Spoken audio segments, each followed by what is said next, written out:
At 87 years old, Gregory Peck finally confesses she was the love of his life. Gregory Peck was born Eldred Gregory Peck on April 5, 1916, in La Jolla, California. From an early age, Peck exhibited a quiet strength and a dignified presence that would later become trademarks of his screen persona. His early life was not without its hardships. His parents divorced when he was just 6 years old, and he was primarily raised by his grandmother. Despite these early challenges, Peck's academic pursuits were steady and impressive. He attended San Diego State University and then transferred to the University of California, Berkeley, where he studied English and pre-med. It was there, during his time at Berkeley, that he discovered his love for acting while participating in campus theater productions. This passion grew strong enough that he abandoned his plans to become a doctor, choosing instead to pursue a career in the performing arts, a decision that would eventually make him one of the most revered figures in American cinematic history. Peck's acting career officially began in theater, with performances in regional productions and touring companies. His strong stage presence quickly attracted attention, and by the early 1940s he had made his way to Broadway. However, it was his transition to film that would truly make him a household name. Peck's film debut came in 1944 with Days of Glory, and he rapidly ascended to stardom. His tall stature, deep voice, and noble demeanor allowed him to play a wide range of roles. But he was particularly beloved for characters who embodied integrity, justice, and compassion. Perhaps Gregory Peck's most iconic performance came in 1962 when he portrayed Atticus Finch in To Kill a Mockingbird, based on Harper Lee's Pulitzer Prize-winning novel. This role was more than just a highlight of his acting career. It became a symbol of moral courage and human decency. As Atticus, Peck embodied the role of a principled Southern lawyer who defends a black man unjustly accused of rape in the racially charged American South. The performance earned Peck the Academy Award for Best Actor and continues to be regarded as one of the greatest portrayals in film history.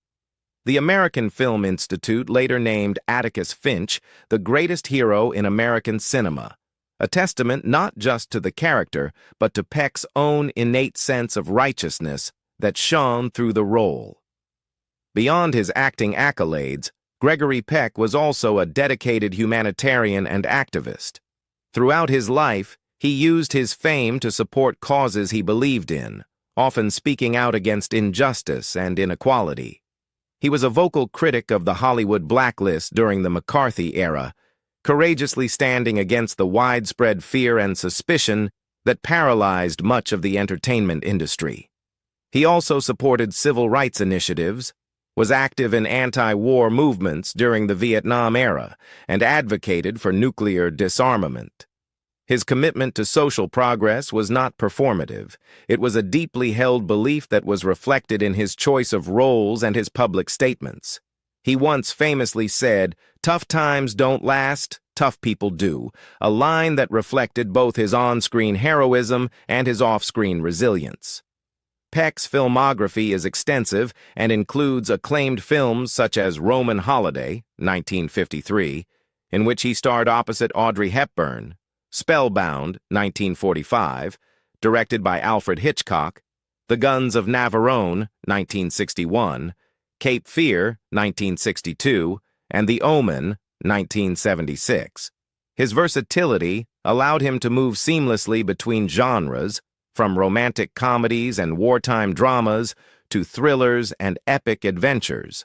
He was nominated for the Academy Award for Best Actor 5 times, winning once, and also received numerous other honors throughout his life, including the Presidential Medal of Freedom in 1969 and the Jean Hersholt Humanitarian Award in 1967, reflecting not only his artistic talents, but his dedication to serving humanity.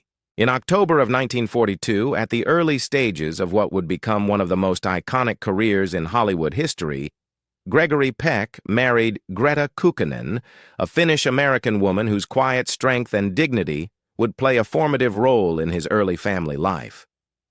Greta, born in 1911 in Finland, had immigrated to the United States and established herself as a poised and cultured presence in Gregory's life. Together they built a family and had 3 sons: Jonathan, born in 1944, Stephen, born in 1946, and Carrie Paul, born in 1949. These early years were marked by Peck's rising stardom in Hollywood, which brought both acclaim and pressure. Despite the public image of glamour and success, the Peck household also endured the strains that fame can place on personal relationships. Greta, who was known for her grace and reserve, managed to maintain a sense of stability for their children during these demanding times. However, after more than a decade of marriage, their union ultimately came to an end, and the couple officially divorced in December 1955. It was a significant and somber turning point in Peck's life, personally and emotionally. The tragedy that struck the Peck family years later remains one of the most heartbreaking chapters in Gregory Peck's personal story. On June 26, 1975, his eldest son Jonathan was found dead in his home. Authorities concluded that it was an apparent suicide. The devastating loss of his son shattered Peck. A man of stoic presence and deep conviction, he openly acknowledged that the pain of losing Jonathan was something he would never fully recover from. "It's the most terrible thing that has happened to me in my life," Peck once said with searing honesty. "You never get over a thing like that." The grief haunted him for the rest of his days, revealing the vulnerability behind the strong and noble characters he so often portrayed on screen. Jonathan had been a bright, thoughtful young man, and the loss left a permanent scar on the family, reshaping Peck's view of life and mortality. During his marriage to Greta, Peck also experienced a moment of emotional conflict when he engaged in a brief yet deeply felt affair with his spellbound co-star, the legendary Swedish actress Ingrid Bergman. At the time, both stars were young, passionate, and immersed in the intense emotional atmosphere that the Alfred Hitchcock-directed thriller demanded of them. Years later, in a 1987 interview with People magazine's Brad Derrick, Peck admitted to the affair, speaking with a mix of candor and restraint. "All I can say is that I had a real love for her, and I think that's where I ought to stop. I was young. She was young. We were involved for weeks in close and intense work." This confession revealed the complex nature of Peck's humanity. Someone capable of profound love and great remorse, caught between his sense of duty and the raw emotions stirred by close proximity and artistic collaboration. Soon after the dissolution of his first marriage, another woman would come to play a central role in his life. On New Year's Eve of 1955, just one day after finalizing his divorce from Greta, Peck married Véronique Pisani, a Parisian journalist and former arts and culture reporter for the French newspaper France Soir. Véronique had first met Gregory in 1952 during an interview conducted just before he left for Italy to film Roman Holiday. Their meeting was purely professional, but something about their conversation lingered in Peck's memory. 6 months later, he reached out to ask her to lunch. What began as a simple meal blossomed into a lifelong partnership. The two became inseparable, bound by mutual admiration, intellectual companionship, and a profound romantic connection. Gregory and Véronique had 2 children together, a son, Anthony, born in 1956, and a daughter, Cecilia, born in 1958.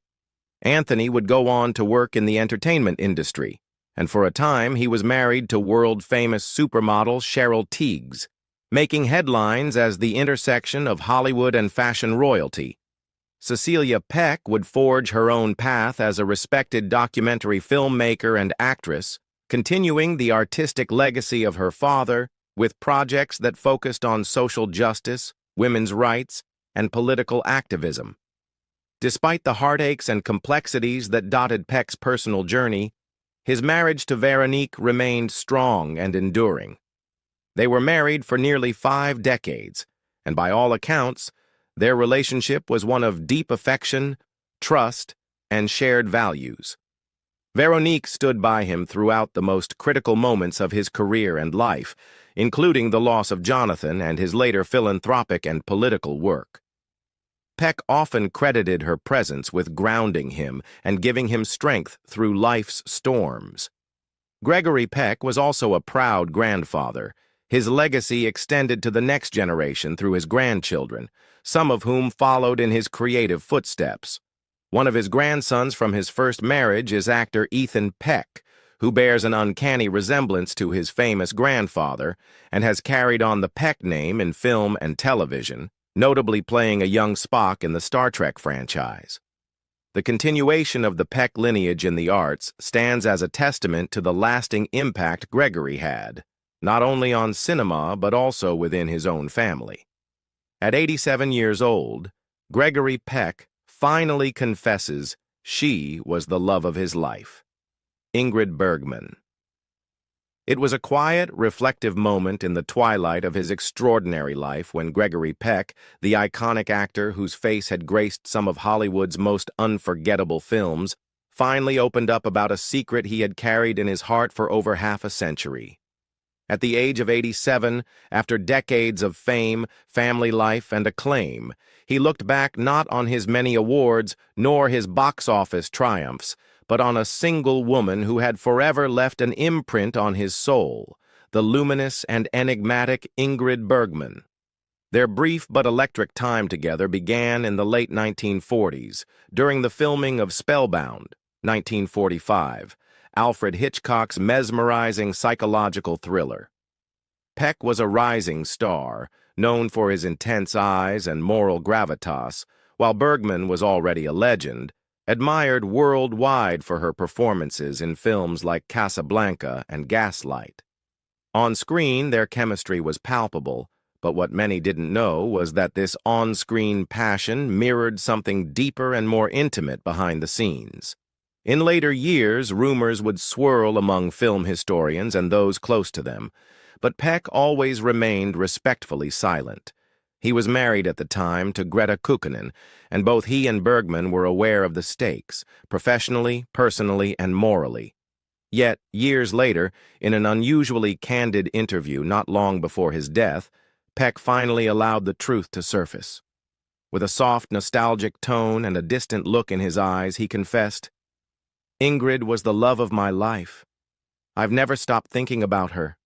This admission stunned those who heard it, not because it was so implausible, but because it confirmed what many had long suspected. Peck elaborated that their connection had gone far beyond physical attraction. He described Bergman as brilliant, sensitive, courageous, and a woman whose soul burned with light. He recalled her laughter, her intellect, her warmth, and the quiet conversations they shared between takes, moments away from the camera's gaze when she was just Ingrid, and he was simply Greg. Peck admitted that the relationship was not sustainable at the time. Both were tied to other lives and responsibilities. Yet, he never forgot her.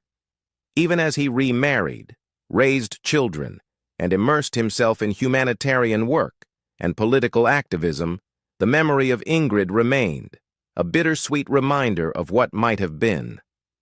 "Some people," he said, "leave a kind of mark on your heart that time doesn't erase." That was her. For Bergman, too, it seems the connection left a lasting impression. Though she never spoke openly about a romantic relationship with Peck, her letters and diary entries later hinted at a fondness and admiration that went beyond professional respect. Peck's late-life confession wasn't just an emotional revelation, it was also a profound act of honesty. At a point in life when legacy often overshadows vulnerability, he chose to speak not as a screen legend, but as a man who had loved deeply and quietly, and who, for the first time, wanted the world to know. "I had a good life," he said, "a full one, but some things, even if brief, stay with you forever." That's what she was. Forever. In those final years, as Peck's silver hair and dignified demeanor reminded fans of the quiet strength he had always exuded on screen, he shared with the world a hidden tenderness that made him all the more human. It was not a confession born of regret, but of remembrance, of a love not lost, but cherished in the recesses of memory. And so, as the curtain slowly closed on Gregory Peck's remarkable life, one final scene lingered, not one captured on film, but one etched in the heart of a man who had finally and courageously spoken his truth.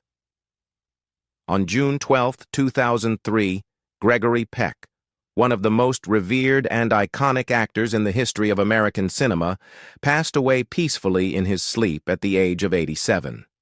The cause of death was bronchopneumonia, a serious lung infection that can be especially dangerous for the elderly. He died at his longtime residence in Los Angeles, California, a city that had witnessed much of his storied career and personal life. By his side in those final moments was his beloved wife, Veronique Pisani-Peck, a French journalist and philanthropist whom he had married in 1955. Their bond had endured for nearly 5 decades, and Veronique's steadfast presence at his deathbed symbolized the deep love and companionship that had defined their life together. Peck's death marked the end of an era, and his passing was deeply mourned by fans, colleagues, and admirers around the world.